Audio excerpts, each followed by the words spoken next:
Punir práticas anticompetitivas que usam o poder de mercado para restringir a produção e aumentar preços, de modo a não atrair novos competidores ou eliminar a concorrência. São os princípios da lei antitruste. Você já ouviu falar nela? O repórter Márcio Adalto explica o impacto no direito econômico.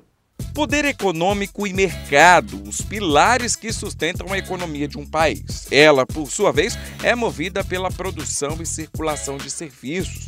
O desenvolvimento econômico de qualquer nação depende ainda de um mercado interno forte e estável.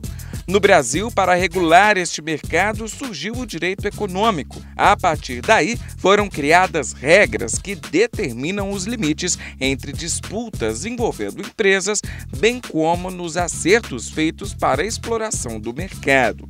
São normas, portanto, que tentam impedir a concorrência desleal, a manipulação de preços e mercado pelas corporações por meio da maior transparência e regulação do assunto.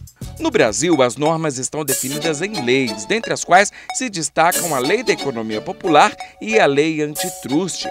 A política antitruste surgiu na América do Norte, precisamente no Canadá, e depois nos Estados Unidos, onde teve sua principal forma de expressão no início do século passado. Aqui no Brasil, virou lei em 1994. É uma política pública de intervenção do Estado na economia, que permite aos agentes econômicos exercerem plenamente sua liberdade, porém sem prejudicar a liberdade dos demais. Basicamente, ela busca promover a concorrência, a ampla concorrência, a livre iniciativa e efetivar os princípios do artigo 170 de uma forma minuciosa e combater, obviamente, as chamadas infrações contra a ordem econômica, que basicamente são as concentrações econômicas. Em linhas gerais, a lei antitruste estabelece a livre iniciativa. É um princípio da Constituição a ampla concorrência e a livre iniciativa. É uma opção que o Constituinte de 88 fez, instituir um sistema capitalista de mercado, ou seja, de concorrência. Isso não é ideologia, isso não é programa de governo, programa de partido político. Na verdade, o Constituinte de 88 optou que o mercado brasileiro, que a economia fosse capitalista, ou seja, interessa ao Estado ter cada vez mais um número de concorrentes. Excepcionalmente, os agentes terão a sua liberdade restrita quando desrespeitarem o princípio geral da livre concorrência. É o que acontece com a formação de cartéis. Os cartéis afetam a livre concorrência. A concorrência é um valor protegido constitucionalmente no capítulo da ordem econômica. E os cartéis, uma vez formado um cartel num setor da economia, acaba afetando a livre iniciativa, acaba afetando o ingresso de novas empresas no mercado, prejudica a própria inovação tecnológica, na medida que um grupo acaba dominando determinado setor, os preços ficam mais elevados, os cartéis em obras públicas são um problema seríssimo que nós estamos enfrentando no Brasil. O Estado acaba pagando preços muito maiores do que aquele que ele deveria pagar, prejudicando com isso a capacidade de investimento em outros setores também essenciais. Por isso, os cartéis são um mal que devem ser combatidos e o Judiciário tem o seu papel nisso.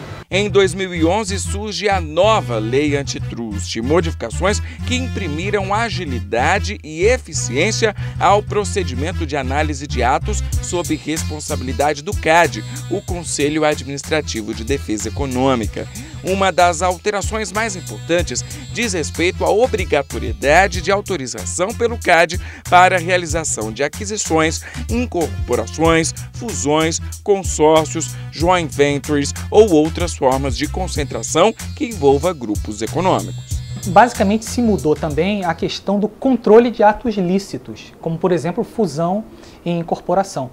Porque um princípio basilar da lei antitruste é que ela combate não só o ato ilícito, mas também o ato lícito, porém que gera lesão. O Sistema Brasileiro de Defesa de Concorrência é composto pelo CAD e a Secretaria de Acompanhamento Econômico do Ministério da Fazenda. O CAD tem poderes para aplicar sanções de natureza administrativa, cabendo ao Judiciário a atribuição quanto às responsabilidades civis e penais pelas práticas ilegais à concorrência. Além disso, apresenta pareceres acerca de fusões e grandes aquisições efetivadas pelas incorporações, bem como investigação quanto à prática de atos de potencial impacto negativo no mercado. A autarquia, CAD, localizada em Brasília, ela na verdade realiza essa atividade, né, de prevenção e repressão à concentração econômica e tem um importante papel. Deflagra procedimentos administrativos, postula busca e apreensão, que na verdade ela não tem o poder de diretamente busca e apreensão, mas representar ou requerer busca e apreensão em nível judicial. Então ela tem um importante papel na prevenção e na repressão.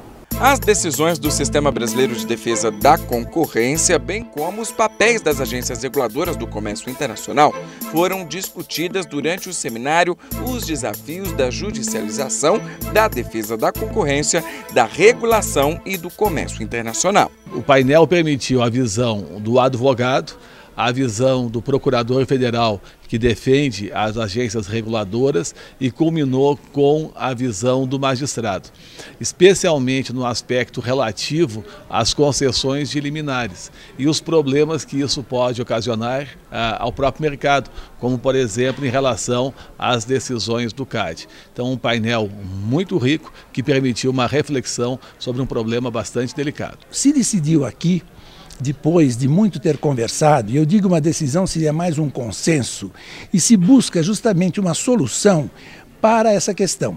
Nós sabemos que as decisões de comércio internacional, as decisões de direito econômico em geral e também de direito concorrencial, elas precisam obedecer o tempo econômico. Nenhuma empresa resiste a 10 anos, 12 anos de judicação de uma determinada causa. E justamente por isso, e para preservar também os princípios fundamentais do devido processo legal, é importante que se tente resolver essas questões. Garantir a livre concorrência e capacitar os agentes financeiros do país, bem como garantir o bom andamento de ações desenvolvidas pelos órgãos de fiscalização. Estes são os desafios do mundo jurídico, que encontra no direito econômico um importante aliado para atravessar um momento crucial para o equilíbrio da balança comercial. Em função da crise econômica internacional, houve uma alteração significativa que está prejudicando, mas certamente, especialmente a agricultura, vai ser a nossa âncora para nós sairmos dessa crise. Na medida em que a justiça puder ser mais célere, mais técnica, ela será mais legítima, embora legal ela o é por definição, e nós teremos um benefício não só para as empresas, porque é errado pensar que o benefício para a empresa é para o dono da empresa. O benefício para a empresa é um benefício para o país, para o consumidor e para todos nós.